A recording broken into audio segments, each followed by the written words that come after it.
Bueno, hay novedad a propósito, lo estábamos conversando, en el trabajo de la Convención Constitucional. ¿Qué fue lo que sucedió? El Pleno aprobó la creación de la Cámara de las Regiones que reemplaza al Senado. Sin embargo, lo que no superó el filtro de los 2/3 fue el articulado que define sus facultades. Esa parte entonces, ¿se debe volver a negociar? Se lo preguntamos a Carlos Avendaño en vivo a esta hora. Carlos. ¿Qué tal, Ramón? ¿Cómo estás? Muy buenas noches. Se escribe un nuevo capítulo, el fin del Senado tal cual lo conocemos, lo aprobado y votado durante esta jornada acá en la Convención Constitucional cuando se definía el informe de reemplazo de la Comisión de Sistemas de Justicia. Se avanza la creación de una Cámara de las Regiones, el cual va a estar encargado exclusivamente de la representación territorial particularmente y con la creación de leyes de carácter regional. Son parte de las atribuciones que va a tener en principio nada más una atribución más que nada acotada, porque tú lo decías, si bien se crea este órgano tal cual y que va a reemplazar al Senado, se han rechazado gran parte de las atribuciones que se habían discutido previamente en el acuerdo de los integrantes del sistema político. Una reunión que había concitado varios días, donde estaban sentados en la mesa diversos sectores políticos. Al interior de esa comisión, lo cierto es que hoy día, cuando sale a la votación del Pleno, se caen en definitiva las atribuciones de esta nueva Cámara de las Regiones que va a reemplazar al Senado, y también sorpresivamente, lo marcaban algunos constituyentes, se cae lo que es la votación y la creación del Congreso de los Diputadas y Diputados. De hecho, propiamente tal, este nombre, Congreso de los Diputados y Diputados, ese nombre se va a eliminar, vuelve a comisión y se va a reformular, así como también las atribuciones que van a tener estos dos órganos. Esto generó controversias, ripios al interior de partidos de Apruebo Dignidad, por ejemplo, con el colectivo socialista. Vamos a escuchar las declaraciones que tuvimos durante esta jornada.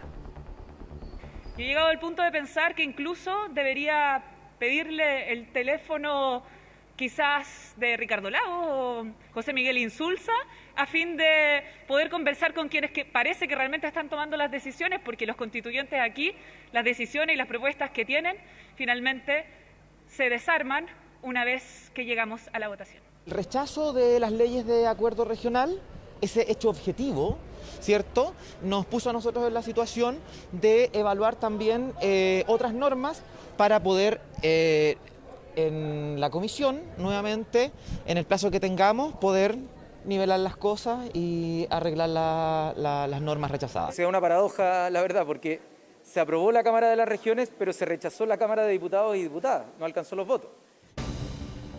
Ya, antes de ir a otro tema de lo que se está abordando también, entonces, para que quede claro, se vuelven a negociar las atribuciones de este órgano que reemplaza al Senado, pero como quieren que un sector tenga más atribuciones, podríamos llegar, a lo ilógico de que al final se cambie el nombre, pero las atribuciones vuelvan a ser muy similares al del Senado, pero ya no se llame Senado.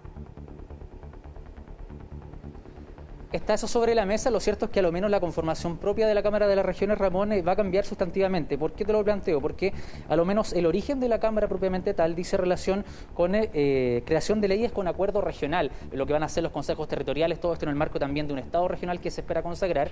Lo cierto es que, si bien se espera ampliar las atribuciones por parte de algunos sectores, a lo menos en la base de la forma de la representación propiamente tal, cambia la configuración tal cual conocemos el Senado en la actualidad.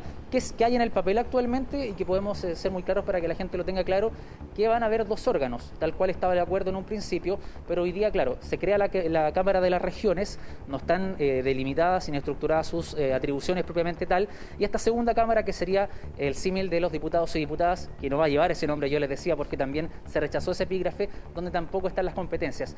Esa discusión medular va a volver a la comisión, y recordemos también en un contexto de poco tiempo, porque ya la próxima semana espera que estén durante las indicaciones, y a la otra tener el informe de reemplazo nuevamente para que vuelva a votarse en el pleno de la convención. Ya, ahí quedamos hasta ahora entonces en ese tema. Pero lo que también ocurrió esta tarde, Carlos, fue el rechazo del articulado que consagraba lo que se decía una democracia paritaria en Chile. ¿Qué decía esa norma? Esta norma decía, o más bien le daba la bajada, pavimentaba el hecho de ampliar a todos o gran parte del aparato del Estado el definir la paridad, equivalencia, digamos, de puestos de órganos del Estado entre hombres y mujeres. Se rechazó con votos del colectivo del apruebo, con independientes no neutrales, lo que generó bastante controversia porque, por un lado, particularmente decían que si bien esto estaba ya concebido en el borrador de la nueva Constitución, sí querían aterrizarlo, darle una bajada operativa a lo que es el concepto de la paridad. Esto generó molestia, por cierto, en constituyentes feministas, y quien también respondió fue Patricia Politzer, de Independientes No Neutrales, quien, pese a votar a favor precisamente de la democracia paritaria, salió a dar las explicaciones de por qué algunos miembros de su colectivo particularmente habían votado en contra. Escuchemos.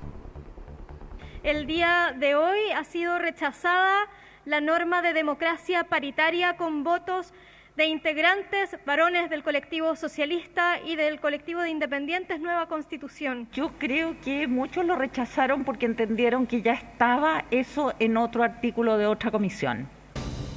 Y en medio de todo este agitado proceso, Carlos, la convención recibió el apoyo del presidente Gabriel Boric. El mandatario rechazó los intentos, dijo, de instalar mentiras. ¿De qué se trata? Claro, cambia obviamente o toma un área distinta, una meta distinta el presidente Gabriel Boric, porque hace una semana ya marcaba el punto de que había un problema político al interior de la convención por este sentido de no llegar a acuerdos transversales, y hoy día, claro, respalda el trabajo, llama a informarse por los canales oficiales para no caer en la desinformación, particularmente con lo que se ha aprobado. Yo les invito a escuchar las declaraciones, el respaldo que dio el mandatario Gabriel Boric durante esta jornada al trabajo de la Convención Constitucional. Y quiero aprovechar esta tribuna para decirle a los chilenos y chilenas que no se dejen guiar por quienes instalan abiertamente mentiras. El proceso de elaboración de una nueva Constitución por primera vez de manera democrática en la historia de nuestra República es complejo. Creo que es importante que la evaluación respecto del cambio que se quiere hacer se haga con el texto real que se va a proponer. Y ahí un llamado a informarse.